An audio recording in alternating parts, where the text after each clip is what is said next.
મેઘધારુનો જન્મ સંવંત 1433ની આસપાસ મારવાડ રાજસ્થાન સોઢુ કાહમીર ગામમાં મેઘવાળ સમાજમાં થયો હતો. કોટો રાજસ્થાનમાં વસવાટ કરેલ તેઓ રામદેવ પીરના સમયમાં થઈ ગયા. તેમના ગુરુ રામદેવ પીર હતા. મેઘધારુને 108 પ્રમુખ શિષ્યો હતા. મેવાસાના રાજરાણી રૂપાદે માલદે, લખમો માળી તથા રાજપૂત સુરસિંહજી તથા તેમના સર્વે કુટુંબીજનો. રૂપાદેને ગુરુ ઉગમસિંહે મેઘધારુ પાસે દીક્ષા અપાવેલ. મેઘધારુની વાણી આરાધ 4 યુગની વાણી તરીકે પ્રખ્યાત છે. પહેલો જગન રચ્યો પ્રહલાદરાય, કુંજર દોરીને ઊભો ધણીના દરબાર. સોના કેરો કળશને સોના કેરો પાટ, સોનાના સિંહાસણ બેઠા નકળંગરાય. વળંધ્યો કુંજર ધણીને દરબાર, 5 કોટી કોળી પાવળ વર્તાય. બીજો જગન રચ્યો હરિચંદ્ર રાય, રેવળ દોરીને ઊભા ધણીને દરબાર. રૂપા કેરો કળશને રૂપા કેરો પાટ, રૂપાને સિંહાસણ બેઠા નકળંગરાય. વળંધ્યો રેવે ધણીને દરબાર, 7 કોટી કોળી પાવળ વર્તાય. ત્રીજો જગન રચ્યો યુધિષ્ઠિર રાય, કવલી દોરીને ઊભા ધણીને દરબાર. તાંબા કેરો કળશને તાંબા કેરો પાટ, તાંબાને સિંહાસણ બેઠા નકળંગરાય. વળોંધી કવલી ધણીને દરબાર, 9 કોટી કોળી પાવળ વર્તાય. ચોથો જગન રચ્યો બલિરાય, અજિયા દોરીને ઊભા ધણીને દરબાર. માટી કેરો કળશને માટી કેરો પાટ, માટીમાં સિંહાસણ બેઠા નકળંગરાય. વળોંધી અજિયા ધણીને દરબાર, 12 કોટી કોળી પાવળ વર્તાય. હેજી બીજ ધરમ કિયા હોય ત્યાં મળો, એમ કે મેઘધારુ સંતો નર નકળંગને ફળો. પ્રતીક દ્વારા મેઘધારુ કહે છે, પ્રહલાદરાયે અભિયાન આત્મ જાગરણ માટે અભિયાન આદર્યું. એમાં હાથીરૂપી અહમ નકળંગ પ્રભુના દરબારમાં બલિ તરીકે ચડાવવા લઈ જવો પડ્યો. ત્યારે માણસો હૃદયથી જીવતા, જેથી સતયુગ સોનેરી સમય હતો. આ પ્રથમ યુગમાં પ્રહલાદના માધ્યમથી 5 કરોડ પ્રભુના ઘર તરફ ચાલતા થયા. બીજા યુગમાં મનરૂપી ઘોડાને લઈને ધણીના દરબારે બલિ ચડાવવાનું આયોજન હરિચંદ્ર રાયે કર્યું. ત્યારે રૂપા કેરો કળશ દ્વાપર યુગમાં મંત્ર સાધના યોગ દ્વારા 7 કરોડ લોકો પ્રભુના પ્રસાદને લાયક થયા.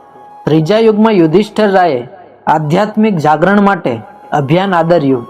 એમાં જ્ઞાન યજ્ઞ રૂપી કવલી ગાયને ધણીના દરબારે બલિ ચડાવવા લઈ ગયા. આ ત્રેતા યુગમાં ત્રાંબા કેરો કળશ એટલે કે કઠિન પરીક્ષાઓમાં પણ સત્યની જાળવણી કરી 9 કરોડ લોકોને પ્રભુ સ્મરણ કરતા કર્યા. ચોથા યુગમાં કળયુગમાં બલિરાયે બકરી દોરીને ધણીના દરબારે ધ્યાનસ્થ ઊભા એટલે વાસનાને બલિ તરીકે ચડાવવા ધણીના ઘેર લઈ જવા આયોજન કર્યું. જેમાં જેણે પોતાના માટી રૂપી દેહ પ્રભુના પાઠ બનાવ્યો એટલે તન પરમાર્થના કારણે બલિરાજાની જેમ કુરબાન કર્યા. તેના માટીના દેહમાં નકળંગ રાય બિરાજમાન થયા. આ રીતે 12 કરોડ જીવોને બલિરાજાએ સંસાર સાગરથી ઉગારી લીધા.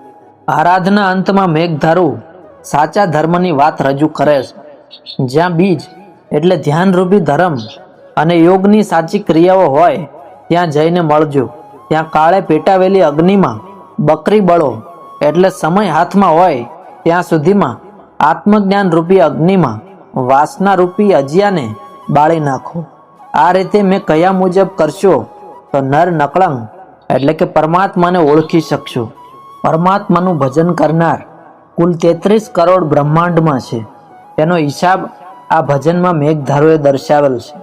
મેઘધારુ કેવા સમર્થ સંત હતા તેનું પ્રમાણ રાણી રૂપાદેની વાણીના શબ્દોમાં જોવા મળે છે. રૂપાદે કહે છે કે મારા ગુરુ સર્વે ગતના તારણહાર છે.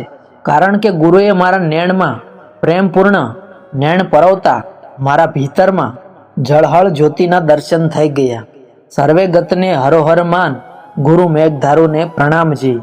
ગુરુએ નેણમાં નેણ પરોવ્યા, ત્યાં જળહળ જ્યોતિઓ દર્શાણીજી.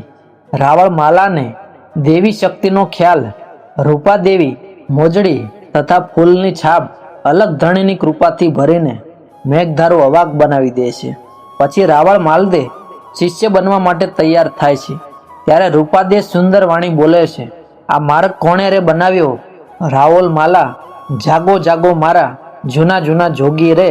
પછી માલદે મેઘધારુ પાસે દીક્ષિત થાય છે ત્યારે ફરીથી પાટે ભજન ગાતા ગુરુ મહિમાનું વર્ણન કરે છે.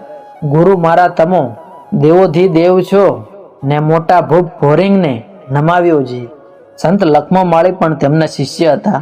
ગામ અમરાપર, નાગોર જિલ્લો, રાજસ્થાન. શિષ્ય એ ગુરુનું પ્રમાણ છે. ભેખ બનાવ્યા ગુરુજીને, ભીતર ભેખ બનાવ્યા જી. ભીતર 7-5-9 રમત રમ્યા, સદગુરુ ચરણે આયા. લંગોટી સુખમન ચોલા બનાયા જી.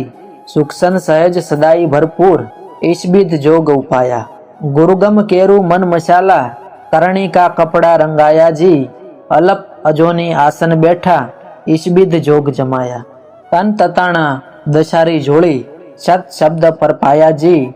જ્ઞાન ગરીબી કી ગहरी छाया, वहाँ बैठ फल खाया.